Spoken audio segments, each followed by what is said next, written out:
Okay, I'm going to use a presentation I gave a few years ago. Um, uh, this was I think I gave a talk at university in Mexico on ethic-aware computing.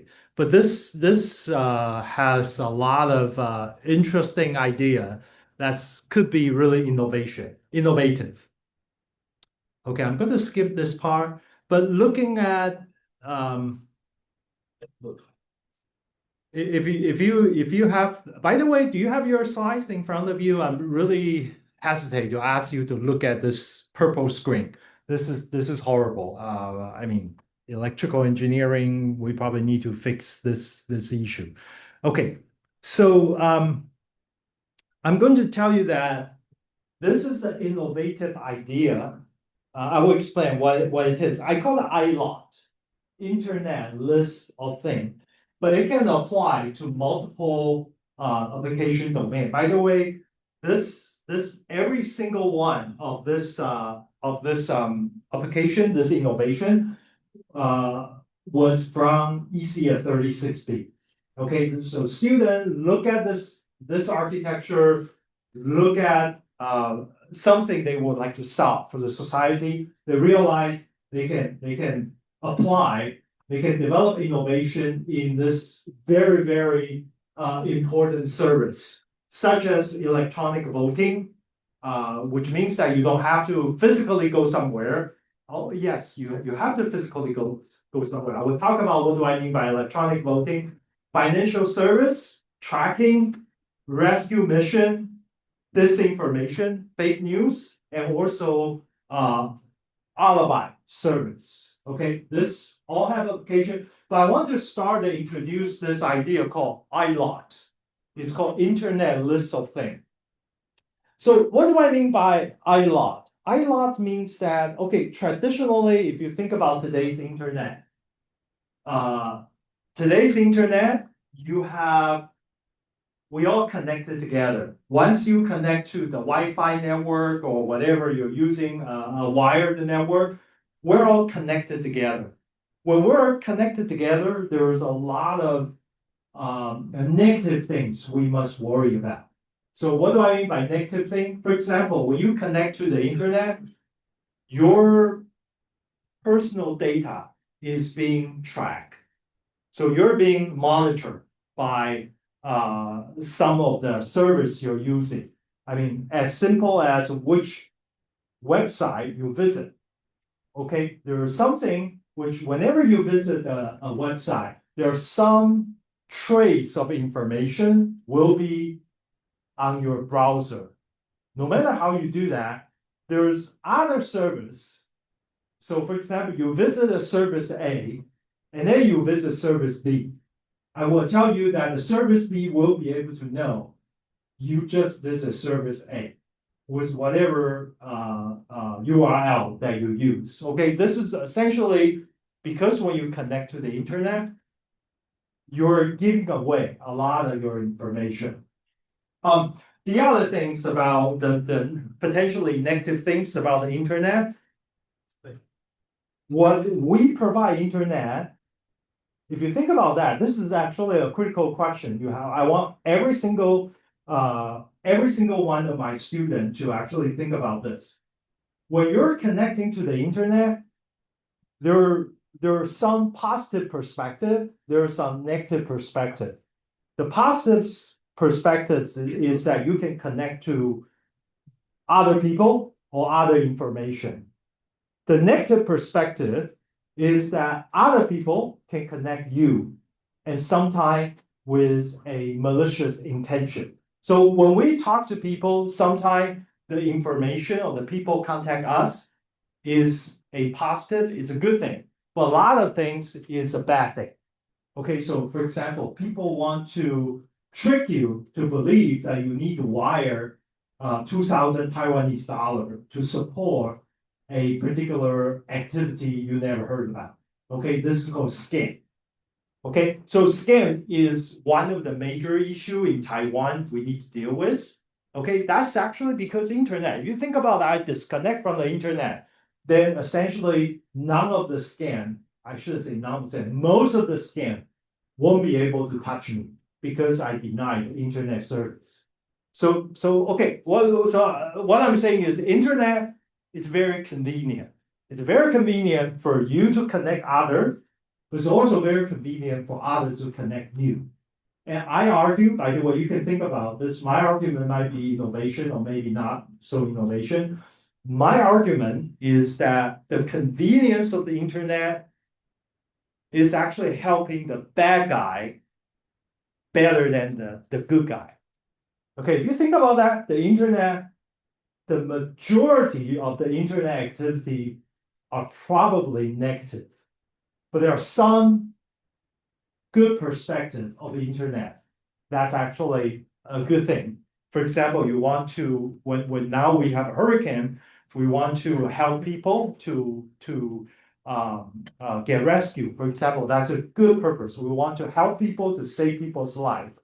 But when people try to trick you to let you pay certain money to them for their activity, or you have some bad service, such as gambling, such as adult service, those things are arguably hurting our society rather than supporting our society.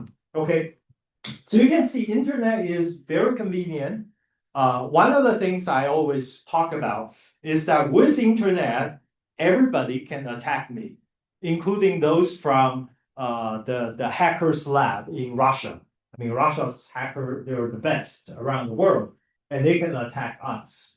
Okay, but without internet, then at least only I'm saying that disconnect the internet from Taiwan to the rest of the world, and then at least only the people live in this island will be able to trick me. Okay, so I immediately kind of disconnect. I lost something called global connection. But on the other hand, I also lost the opportunity of my vulnerability. Okay, so this is an architecture called list, internet list of things. So meaning that, okay, I'm going to create an architecture. By default, I don't have internet service.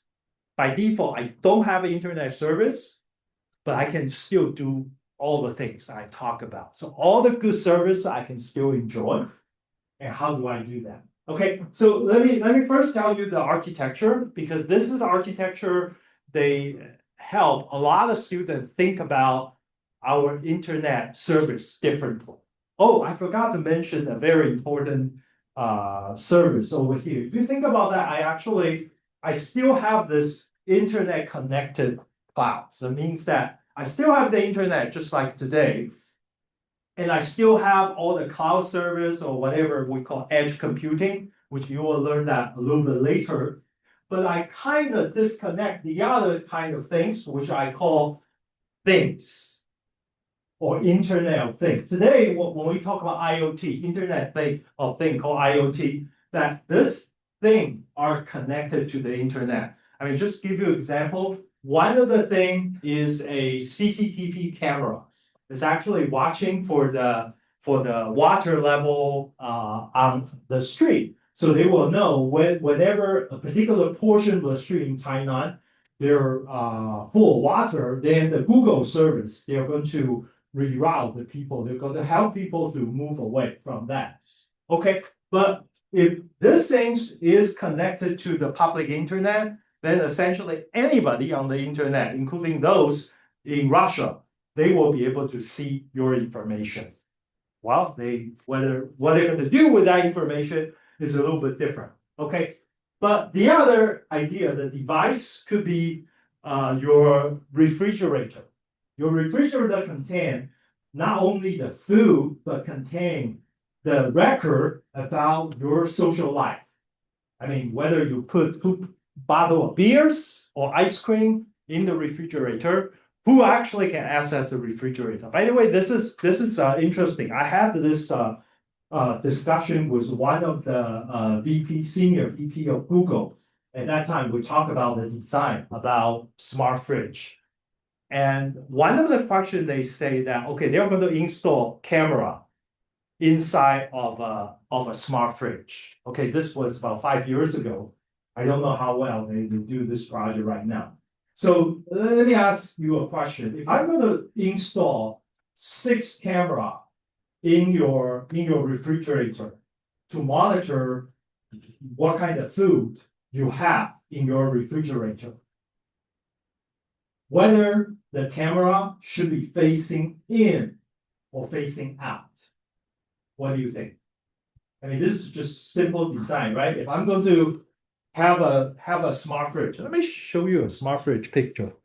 Yeah, the next slide is a smart fridge. Okay, you have a refrigerator over here. No? And in order for me to track what kind of food you have in your fridge, I have to put camera. So I have two options. One is the camera is on the outside looking inside of your refrigerator. And the other one is the refrigerator is actually placing inside of the corner, and it can not only capture whatever inside the fridge, but it can also capture the image when you open the door. Yes, there is a people standing there. That person will be also included. So what do you think? You think you should have an inside or outside? This is actually a good argument. What's the difference? The difference is about privacy. The difference about privacy, because if you let the camera looking inside, the camera only capture the food. Well, on the other hand, the other thing which is interesting is that, okay, because you're looking inside, you don't know who actually pick up the food. Who actually, for example, who actually drink a lot of beer? Who actually eat ice cream? I mean, if you guys, by the way, when you live in a dormitory, right? You all live in a dormitory, you're sharing. How many of you share a refrigerator with other students? Okay, some of you, right? Have you ever, say, your roommate stole your ice cream or your beer? Oh, they are so honest. So Google doesn't believe that. Okay, I'm just joking. Okay, so Google wants to help you to catch who actually stole your ice cream, for example. Okay, I'm actually exaggerating the scenario. Okay, so we're thinking that, okay, the camera should look inside such that you protect who is in front of the refrigerator. But on the other hand, if the camera can look outside, it also has some advantage. I can actually see that, oh, who is under what condition, under what frequency this person is as a, for example, if this refrigerator is for family, the family might see, oh, this particular member, he might have alcohol addiction. I want to make sure that this person will not drink a lot of alcohol. Or the other thing, which is even more horrible, I shouldn't say more horrible. I mean, you're having a lot of hosts coming to your house. And some of them is going to help you to put the food inside. Some of you are going to take out the drink or take out the food from your fridge in your kitchen. And then do you want to have a record about who actually did what during that 2 hours of open house? Okay, that's all the interesting issue people are thinking about. And people always think about, well, what's positive about having this feature? Okay, so let me actually tell you one of the things I concerned immediately when I saw this architecture, when I talked about this smart fridge thing from Google. The first question is, oh gosh, you guys are already pick up my information from my phone, my Gmail account, my YouTube, my whatever, but now you want to pick up my information from my fridge. Immediately, I actually alert to myself. So therefore, I actually come up with architecture called iLot. I said, hey, why do I have to let my smart fridge be connected to the internet all the time? Okay, if you have a smart fridge or whatever smart appliance in your house, they have a Wi-Fi. Their Wi-Fi is going to connect it to your gateway. I mean, for example, I have I hope I can share my phone. There's a way I can share my phone screen. I have an app that I can actually monitor my temperature in my house in Davis, California. I still my home, my real home is still in Davis. So I have to I was there probably 2 days a year or something like that. My kids occasionally will visit, but I was not there. I'm here right now. But I actually set up a Google Home to monitor my temperature, my air conditioning. So in that case, I do need internet. But for my fridge, do I need internet? Probably it's arguable because if I can disconnect my phone, I'm sorry, not my phone, my fridge from the internet, I can still have all the feature I want about a device, except it's not connected to the internet, which means that Google no longer can retrieve the information they like as they did to your phone or your computer or your other Google service. Okay, I'm actually I have to give credit to Google. Google in the space of the similar technology, the same space. I feel Google is a pretty good company. They try very hard to be ethical, to be innovative, and try to do certain things, which I think is very positive. But still, I'm using that as an example about, well, some of the things you really need to worry about. What happens if your information ultimately is still privacy? Ultimately, Google still receive multiple lawsuits from, especially from Europe. Okay, okay, so the other architecture is, okay, I want to disconnect this, meaning that I still have my smartphone, but it's disconnect from the internet. But then who can actually access that? The people. Okay, so in the example of a smartphone, what I can do is that, okay, I'm actually going to have a phone. And when I walk closer to my fridge, then now my phone has a Bluetooth or Wi-Fi channel. It can connect to the device, such as I'm using smart fridge as idea. So essentially, this become a computing base, which is disconnect from the phone, but it actually still otherwise, other than it's disconnected, it's still a smart fridge. It has a smart fridge with everything that you think about.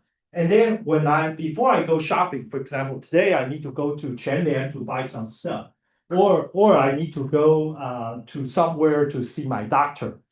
And before I go to Chenlian, I actually get closer to my fridge and I start getting the relevant information to my phone. This phone will then retrieve because I'm actually closer to that. I mean, this is my house, right? Of course, I can access to my fridge. And then I can access to that. And then this will have information about, okay, number one, what's the content of my phone? Sorry, not my phone. What's the content about my fridge? Okay, do I have enough milk? Do I have enough eggs? And this might contain also some of the health information from my doctor saying that, hey, your cholesterol level is too high. You need to eat certain kind of food. So in my phone, I actually visit my fridge. But 2 days ago, I visit my doctor. And my doctor in NCKU hospital, the information is also not on the internet, except when I visit the doctor office, I actually be able to retrieve my portion of the information. Okay, and then now the information what is not belong to anybody else, but just belong to myself. And then so when I go into Chenlian, and then I visit the Chenlian's food section, and immediately my computer is connected to Chenlian's device. So I went to Chenlian, I connected. By the way, this device is also not on the internet. And then, but it has all the information about their local store, what things they have. And then my information got submitted to Chenlian's computer and then try to figure out exactly what kind of things I should buy, what kind of things I should not buy. And then after I finish my purchase, in Chenlian assumption, Chenlian will erase all the record from this computer. Okay, so now I'm describing you a different architecture that the internet thing are disconnected. I actually have three things in this scenario. One is Chenlian, one is my fridge, one is my hospital.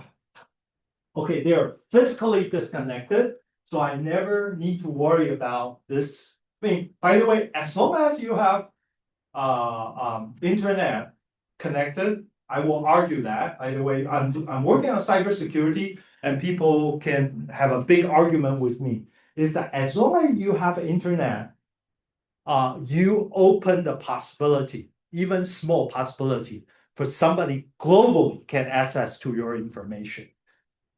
But if you disconnect, you guarantee only local people. So which means that you guys can compromise me, but not anyone outside of NCKU or Taiwan, which is good because we reduce the attack surface to the people who physically closer to us. That's actually the problem with the internet. Internet opened it to be global such that somebody which is totally disconnect from Taiwan. I'm actually using Taiwan as an example. You can apply to US, you can apply to Malaysia, you can apply to any other country, it's the same thing. Because of AI technology, because of the internet, today we have a problem because people can, through internet, collect our information in a very deep sense. And those information got collected, they can analyze, they can develop something we call agentic AI to actually interact with the system, pretend they're actually from Taiwan. But if you have this disconnected, then essentially we say the data ownership belongs to you and not belong to that. So you can think about this was one class of project that I kind of encourage the student to think about this is that, okay, assuming I have an architecture looks like this, so you don't have to worry about it. It's very different from the internet. But then you can think about what kind of service you would like to provide. Okay, by the way, I should balance about what I said. You can actually, assuming you still have a connected internet, you can have a fully connected internet.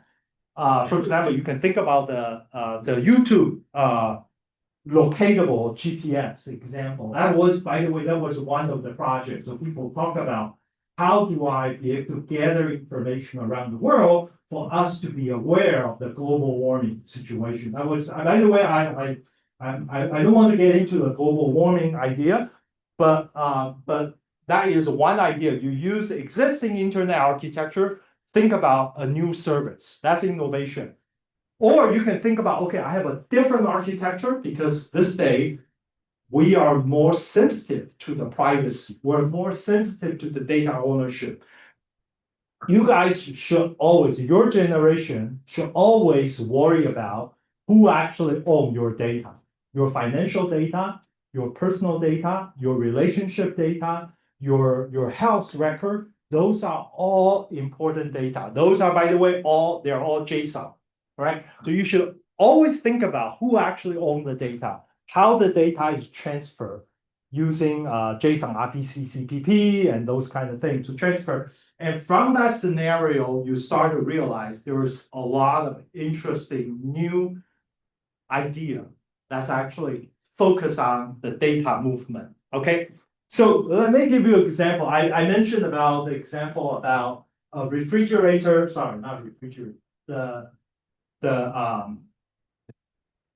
Chenlian NCKU hospital and your refrigerator, how the information might be gathered, might be shared.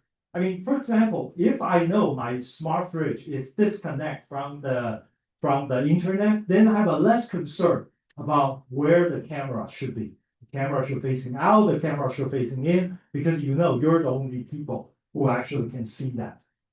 Okay, and then it's your authority to decide how much you want to share with others.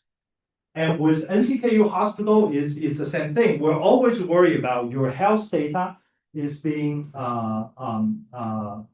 compromised. By the way, a few years ago, while I was still at the UC Davis, one other UC campus, their their hospital patient information got compromised, and that was a huge one, such that that particular UC campus, they paid $17 million just for pre-court settlement, not even going to the court yet, but just settle certain case. They actually spent 17 million US dollar. So you can see that the data ownership, and with a hospital, why do I have to let my hospital information be available in a centralized place? Why can't I have a way to control that? Okay, that's a totally different way of thinking. That's when I say whether an idea is innovative, whether it has a positive or negative impact. So I want to go over this very quickly. Hold on 1 second. I want to go over each of the idea very quickly. Okay, I won't go into each of this application area. Those are the ideas. You can actually still working on this idea. Some idea, in fact, I think I recorded and in my YouTube channel. I will point out to you some of the previous projects, what kind of idea they developed. Okay, but I want to give you a little bit more architectural introduction about this. Okay, the other thing I want to mention is that when you develop your idea, you can assume that this architecture is available. This architecture is available. So you don't have to worry about implementing a disconnected Internet of Things. But you should worry about assuming you have disconnected Internet of Things, because those things are eventually going to be built if this is going to be realized. Then you can focus on the JSON, the movement about the data from your fridge to your hospital to your grocery store, such as Quanlian or Quanjia, whatever. I don't know what's their English name for that. Okay, so I want to show you some example.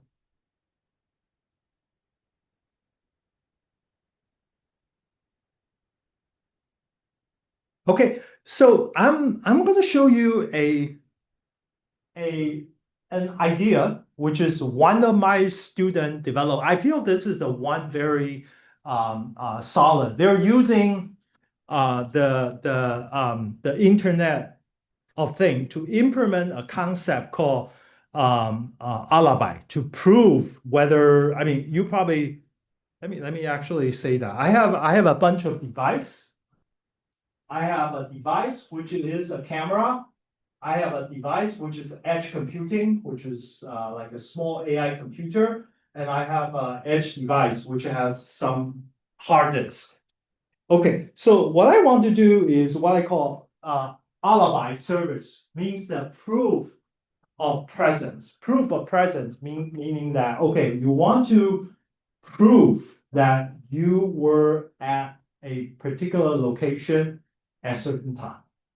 This is English called alibi. I mean, for example, I mean, why is alibi? Alibi means that, okay, assuming somebody got murdered, and we want to find out who actually commit the crime by murdering another person. So, for example, they suspect Felix is the one who actually murdered that particular person. So, but the thing is, I have an alibi service. Alibi, I think in Chinese called 不在场证明. Heard about that? Okay. So, in other words, I'm actually proving myself I'm somewhere else. I'm actually somewhere else. So how do I prove that? Is because I have a camera, whatever environment over here, and I've actually installed this a lot of such kind of service around the campus. Okay, I mean, for example, oh, this is our dean of general affairs told me that this is an interesting question. You can actually think about it. By the way, I will push this question from our dean of general affairs. So I don't know, you know, what's the Chinese name for dean of general affairs? Anybody know what dean of general affairs? 总务长, okay? Dean of general affairs is 总务长. So he is interested to he's interested in Chengong campus. There are some what they call homeless dogs, 流浪狗. And because it's a dog, it sometimes attacks students. So he really concerned about you. You're our dean of a general affair. He really concerned about your safety. So he always say, hey, how do I help the campus such that we don't have so many homeless dogs? And the reason we have homeless dog is because somebody keep feeding them. So why the dogs is here? Because we have some either a staff member, a professor, or a student, or somebody else who actually regularly feed the dogs. The dog at a certain time, they will move over here to actually get the food. That's why we have so many dogs. They have a few places for them to live. By the way, I mean, this is arguable. I talked to him, I said, well, how about the dog? If you want to get rid of the dog, where the dog get feed? Okay, so we're not worried about that. But assuming he wants to know, he actually suspect me, a professor of electrical engineering, saying that, okay, you must be the one who actually feed the dog. Okay, so he actually criticized me. But I said, hey, I'm not. I actually come to this classroom. I'm teaching EE1520. Okay, and then in this room, we have a camera, we have a computer, and we have a device. So what I did is I actually walk over here. So my device is really close to here, and then I'm actually close to the camera. And the camera is going to do a facial recognition. They will look at me and saying that, okay, this is indeed this particular person. And then between me and this device, I actually be able to do an authentication. About this time, I actually come over here. And then there is a server which is actually connect to the NCKU general whatever the service. This is connected to the real internet. So I come here, I authenticate with this facial recognition hardware software, and those things are actually disconnect from the internet. And then somehow I actually also put the record in the general server. So this, of course, this is disconnected. So whenever they pick up my face or my whatever information, it's not going to be distributed. It's not even going to this general server. So nobody actually know what I did. But by this protocol, I will be able to do this. Is somebody challenge me that, hey, you're the one who actually committed this crime by feeding the homeless dog. Then I can actually say, hey, I'm actually here in this room. And not only I say in this room, I mean, of course, if you guys are here, that's great. But assuming you guys really hate me, none of the students show up. Okay. So I don't have any other person can prove that I was here at this time. So at least this camera has all the original record. I can somehow prove to our dean of the general affair that at this time, while he believed I committed the crime, I'm actually associated with this location. Okay, so that's called alibi service. So with this alibi service, I use this disconnect infrastructure, and I don't require another human being. I don't require another human being to be next to me, and then I will be able to prove myself. Okay, this is interesting. They actually come up with this idea. By the way, you can think about this is the student never work on cybersecurity, but they just actually think about, okay, how do I address a particular need of our society? And yet I try to leverage some of the technologies such as facial recognition. By the way, this is another interesting point. The reason we actually got into this originally, this was a few years ago, was because at that time, people believe facial recognition is a technology that's actually evil. If you think about facial recognition, the technology should be neutral, but the technology has been misused in a way to violate our privacy. So for example, in certain countries, they have CCTV everywhere. They're monitoring their own citizen to see, hey, I saw this person here, I saw this person there. So in general, there's some good reason to say, I want to protect the safety. But on the other hand, our privacy is being compromised in this way. Whoever owns the information, that could be a government or could be a company that they own this information and something bad potentially happen. Over here, we're actually thinking, the initial idea we are thinking is, okay, wait a minute. I have a technology that people in general believe that is evil. Is actually, at least I should say evil. The technology is neutral, but the application of this technology tend to be very questionable. Okay, but then I can still use the technology as long as it's disconnected from the internet. And the information is not belong to any company or any government. It's a disconnect only when I actually get closer to that. And also, if I can construct the software hardware correctly, I can ask this device to erase the JSON after I'm done with my transaction. As long as I can do that, I can even just push a button to say, hey, just get rid of all the information you have on this computer at a certain time. Then essentially you can leverage the advantage of that technology, but then you don't worry about the privacy. Okay, so that is the alibi service. And the other service I want to talk about is I call it internetless e-voting. How much time do I have? Okay, I have 6 minutes, so I want to talk about the other record. You know what? I want to talk about financial service. I don't want to talk about voting because the voting will take some time. I want to talk about the financial. Let me see. Do I have a slide for financial?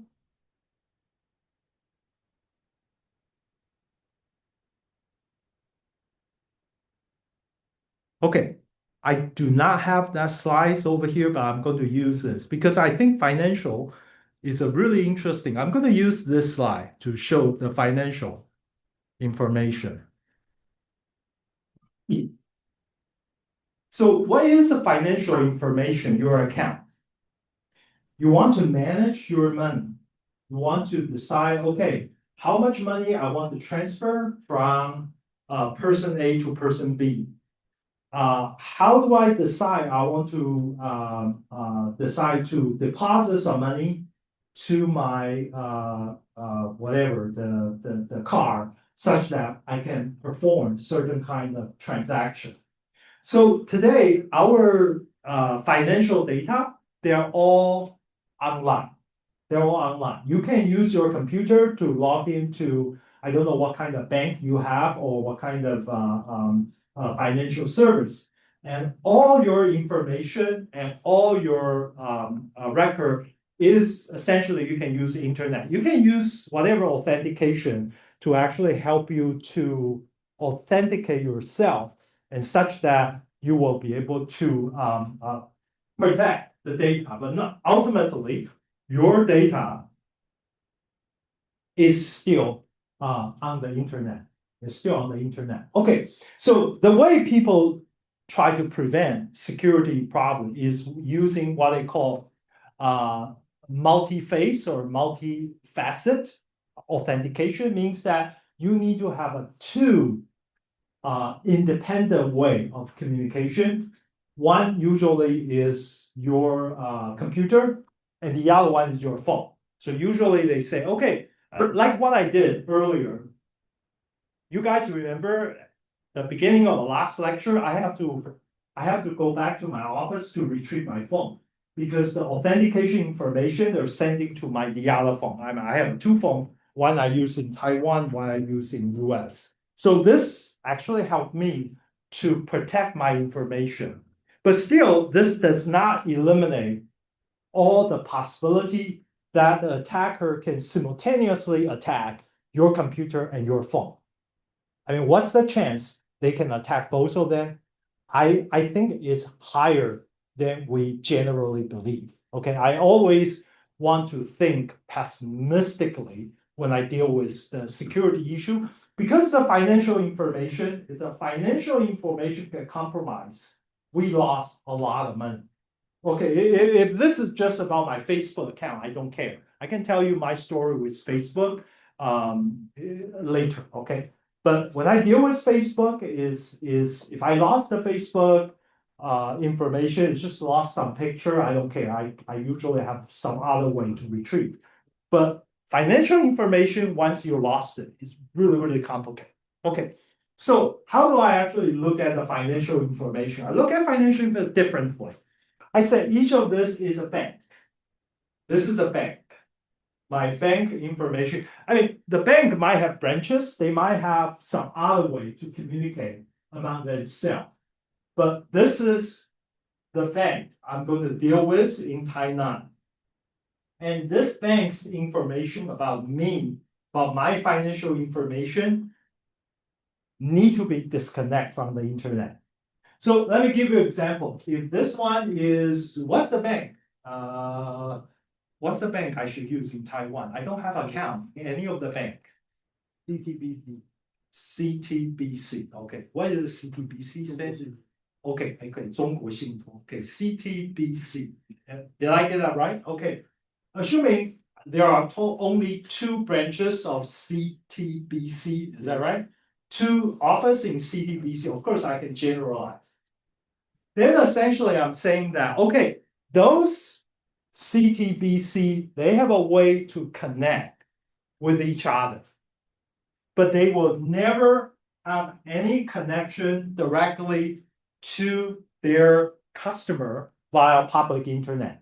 They have internally, they can actually use something we call private network. They actually share the data and things like that, but they should never have a public internet to be able to access to any of the branches. That's the idea of disconnected internet list of things. Okay, so when you want to get to your bank information, I'm sorry, this is called the principle of security by inconvenience. You have to go to your bank. You have to walk to the bank, which has a ILOT, internet list of things. And from there, you start to use your computer, not your computer, your phone, to actually get access to your financial information. Okay, that's step one to do that. Of course, that's kind of inconvenient, right? I mean, by the way, why we have internet? We want convenience. But now I'm actually going to introduce inconvenience. Okay, so now you're here. You have to, if you want to access your money, you have to go to your bank to do that. Okay, step number one. All right, now step number two is that, wait a minute, I'm actually traveling. I'm in Japan. And I cannot be near my branch in CTBC, right? I cannot be closer to this. I'm in trouble. Okay, so based on this, I fail because I cannot access money when I'm actually in Japan. Okay, fine, I'm going to do it differently. But I can have an agent to do that. Well, how do I make an agent? For example, I trust our TA Richard. And Richard is my either belongs to my family or we have a close relationship. So both of us will go to CTBC to do one called authentication. They do two facial recognition together and seeing that this two person, they can trust each other in the physical sense. Okay, so now I'm in Japan. I want to access my money, but I don't have a physical presence to this bank. What should I do? I actually will call Richard. I said, Richard, do me a favor. I owe you a big dinner. Why don't you walk to the CTBC bank for a while? So he is standing in front of that. They recognize. And remember, Richard has his phone and I have my phone. And then our phone will connect to via Richard's phone. I will be able to access to that. So I'm actually relying on a person, a physical person, to be in the loop in order to access to that. By the way, I should clarify, whenever I talk about this idea, I'm actually saying, okay, this kind of concept is not applicable to every single application scenario. But some application scenario is actually quite interesting. Is that I rely on the physical movement of a real human into a computation scenario, and such that I will be able to accomplish something which is otherwise I cannot. I mean, what I did is I disconnect the internet, but in order for me to do that, I have to rely on my student, Richard, or rely on any of one of you to help me to do that. Depending on the activity, for financial, the requirement needs to be high. But one important advantage is I sacrifice the connection, the internet connected global connectivity to this device, and such that I avoid a lot of problems, especially about the attack from the international about other than that. Okay, so I'm going to stop.